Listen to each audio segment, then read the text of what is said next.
चारों ओर ऊंचे पहाड़, एक घाटी और उस घाटी में सुंदर छोटी छोटी गायें। इन मनमोहक गायों को देखकर मन खुशी से उछल पड़ता है। इन गायों को प्राचीन चिकित्सा विशेषज्ञ डॉक्टर कृष्णम राजू गारू ने विकसित किया है। हम देख सकते हैं कि चारों ओर जहाँ भी नजर डालें हजारों सैकड़ों छोटी छोटी गायें यहाँ हमें स्पष्ट रूप से दिखाई दे रही हैं।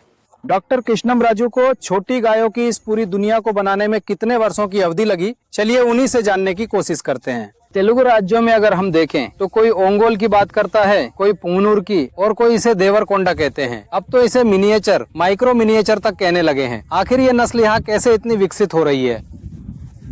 भारत के प्रत्येक राज्य में वहाँ की जलवायु परिस्थितियों के आधार पर एक अद्वितीय नस्ल हुआ करती थी। शुरुआत में पुराने जमाने में हमारे पास 302 तरह की नस्लें थी। इन 302 नस्लों में से अब केवल 32 ही शेष हैं। अब गायों को कोई संरक्षण नहीं मिल रहा। बड़ी गायों को पालने की क्षमता किसी के पास नहीं है, क्योंकि न मानव शक्ति है, न जगह और न चारा मिलना मुश्किल हो गया है। ये सब लुप्त हो रही है, इसीलिए ये सभी बीफ फैक्ट्री में जा रही हैं। गायों का वध किया जा रहा है। चाहे कितने भी लोग गुहार लगा लें, इन गायों की सुरक्षा नहीं है। एक समय था जब विश्व के देशों में भारत ही एकमात्र आध्यात्मिक देश था, जहाँ संपत्ति थी, गाय की पूजा होती थी। अब ऐसा भारत जो कभी गायों का पूजन करता था, वो सबसे अधिक बीफ की आपूर्ति करने वाला देश बन गया है। हर दिन 7,50,000 गायों का वध हो रहा है। अगर ऐसा ही चलता रहा तो कुछ समय बाद अगली पीढ़ी को हमारी गाय YouTube के अलावा कहीं और देखने को नहीं मिलेगी। ताकि गाय के साथ ऐसा ना हो, हमने गाय का आकार छोटा किया। हमने पुंगनूर को लिया। सिर्फ पुंगनूर ही नहीं, बल्कि दूसरी छोटी नस्लों को लेकर उनका आकार घटाते गए। मतलब पुंगनूर 3 फीट से ज्यादा की होती है। ये 2.5 फीट के अंदर रहे, इसलिए इसका नाम लघु नस्ल रखा गया है। ये हमारी बनाई हुई नस्ल है। इस लघु नस्ल से 2 फीट के अंदर वाली सूक्ष्म नस्ल विकसित की गई है। इस सूक्ष्म नस्ल से भी छोटी 1 फीट की ऊंचाई वाली नस्ल को नैनो नस्ल नाम दिया गया। इस तरह ये 3 नस्लें तैयार की गयी। ये इसलिए वायरल हुआ क्योंकि जब गायें विलुप्त होने की कगार पर थीं, तब हमारी इन छोटी गायों को बनाने से सभी को आज बहुत ही ज्यादा राहत महसूस हो रही है। क्योंकि अब 1 एकड़ जमीन की फसलें गायें पर उगाते हैं। पहले बड़े पेड़ होते थे, अब वे छोटे पेड़ों में बदल गए हैं। ठीक वैसे ही बड़ी मछलियों को अब हम छोटे टैंकों में पाल रहे हैं। तो फिर गाय का आकार छोटा करने में क्या गलत है? अपनी जरूरतों के हिसाब से अब सब लोग अपार्टमेंट में चले गए हैं, गांव शहर बन गए हैं। ऐसे में बड़ी गायें पालना बहुत मुश्किल है। इसलिए इन गायों का आकार छोटा करने से अब हर कोई अपने घर में अपनी उपलब्ध जगह पर कम लागत, कम खर्च और कम चारे के साथ हमारी गायों को पालकर खूब आनंद ले रहा है। अब भारत के सबसे अमीर लोग, उदाहरण के लिए राजनीतिक रूप से हमारे प्रधानमंत्री ने भी हमसे गाय ली है। योगी आदित्यनाथ जी, रिलायंस के अंबानी, हर मुख्यमंत्री ने हमसे ही गाय ली है। तो कह सकते हैं कि इस गाय की लोकप्रियता बहुत बढ़ गई है।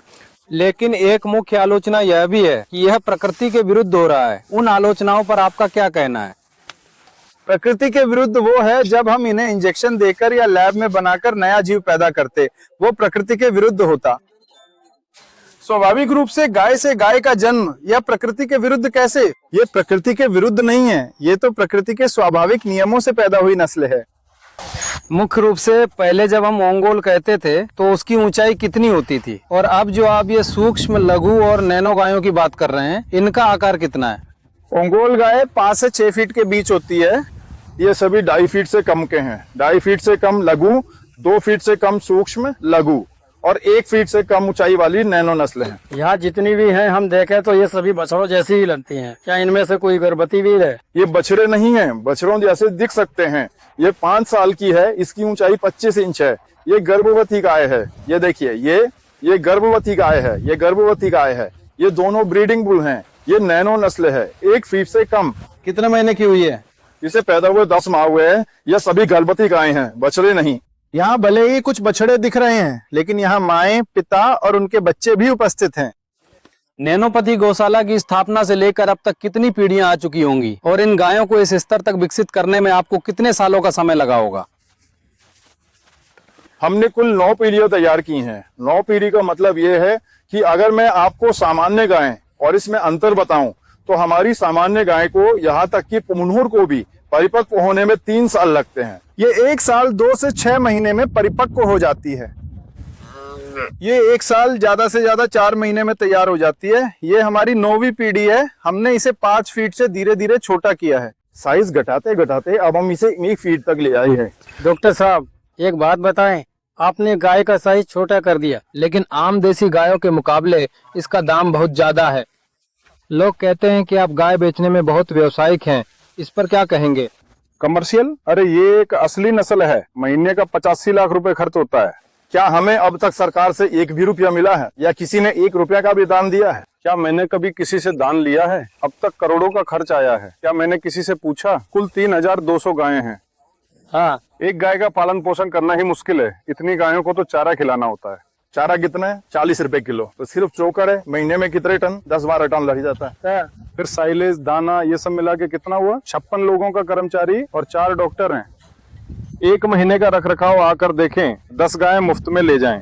1.5 लाख तक में तो वो गाय सीधे बीफ के लिए चली जाएगी, फिर तो कोई बचेगा ही नहीं। 1 किलो मांस 1150 का है। अगर मैं भी इन्हें 10-20 हजार में दूं तो लोग इन्हें काट कर खा जाएंगे। रविवार के चिकन या मटन की तरह काट कर खा जाएंगे।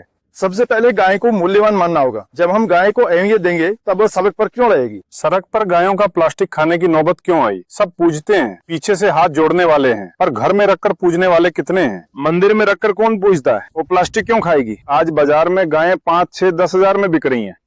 उन्हें तो 1.5-2 लाख तक का मुनाफा होता है। वहीं प्रतिदिन के खर्चे की बात करें तो 7,50,000 का व्यय हो रहा है। अब गाय को बचाना है तो उसकी अहमियत बढ़ानी होगी। बताइए, अभी अहमियत बढ़ा किस चीज से आती है? पैसे से मिलती है। जो गाय पर ज्यादा खर्च करेगा उसकी अहमियत बढ़ेगी। यहाँ मेरा मकसद गाय को कीमत देना है, ये बात कोई समझ नहीं रहा है। आप गाय को 1 लाख में बेचने को कहें, क्या कोई गाय को सड़क पर छोड़ेगा? भैंसें सड़क पर क्यों नहीं होती? क्योंकि उनकी कीमत ज्यादा है। मतलब गाय भैंस से भी कम हो गई। 1-2 लाख रुपए में बिकेगी तो कोई गाय को सड़क पे नहीं छोड़ेगा। इन्हें कुछ करने की जरूरत नहीं, बस बाहर जाकर गायों को सताना बंद करें। हमें कितना खर्च आता है? शुरुआत से अब तक कितना खर्च हुआ होगा? मैं तो फिर भी बहुत कम में दे रहा हूँ। बाहर बहुत से लोग मेरा नाम लेकर लाखों कमा रहे हैं। लेकिन वो लोग भी तो यही कह रहे हैं, माइक्रो गायें। यहाँ मिनिएचर, माइक्रो, नैनो, ये नाम मेरे द्वारा ही रखा गया है।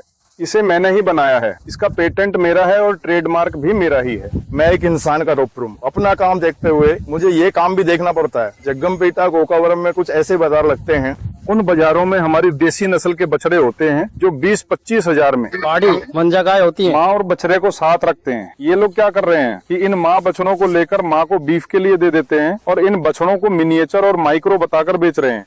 खरीदने वाला फोन पर ही सब कुछ करता है, फिर मुझे फोन कर देते हैं, ये क्या है, आपने इतना बताया पर मेरे लोगों ने ऐसी बेच दी। अरे मैंने कब दी? कहते हैं ये आपकी ही तो है। इस तरह बहुत से लोग जो खरीदने वाले हैं परेशान हो रहे हैं। मेरे नाम पे ये सब लोग कहते हैं ये नादीपति नस्ल है और बोलते हैं कि उनसे खरीदी है। मैं किसी भी स्थानीय व्यक्ति को नहीं देता, बिल्कुल नहीं देता। अगर मैं किसी को देता तो 30 पन्नों का दस्तावेज होता है। उसे जिंदगी भर पूरा सपोर्ट मिलता है। उसके जीन माँ बाप की ओर से, उसकी जेनेटिक्स, उसका आहार, उसका टीकाकरण, उसका नस्ल प्रमाण पत्र, परिवहन प्रमाण पत्र, ये सभी चीजें विस्तृत रूप से समझाई जाती हैं। आप ही सोचिए उनके पास ये कैसे आएगी? अब यहीं पर हैं, माता पिता हैं, माँ हैं, पिता हैं। अब इनसे पैदा हुई नस्ल इस साइज की होगी। 5 फुट की गाय से चाहे कितना भी छोटा बच्चा पैदा हो, वो बड़ा होकर 5 फुट का ही होगा।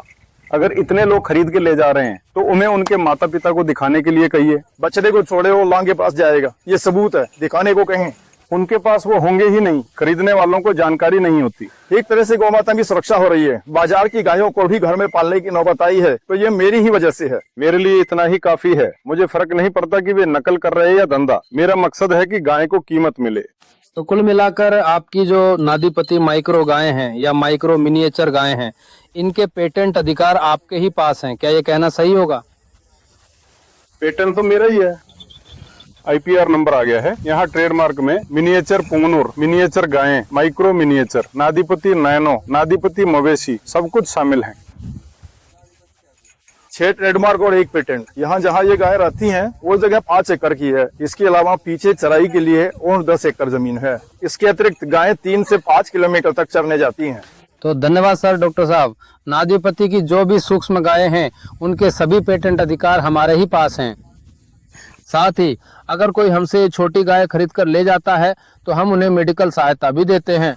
मिनिएचर, माइक्रो, नैनो गायों जैसी नस्लों के पेटेंट अधिकार नादीपति गौशाला के पास ही सुरक्षित हैं।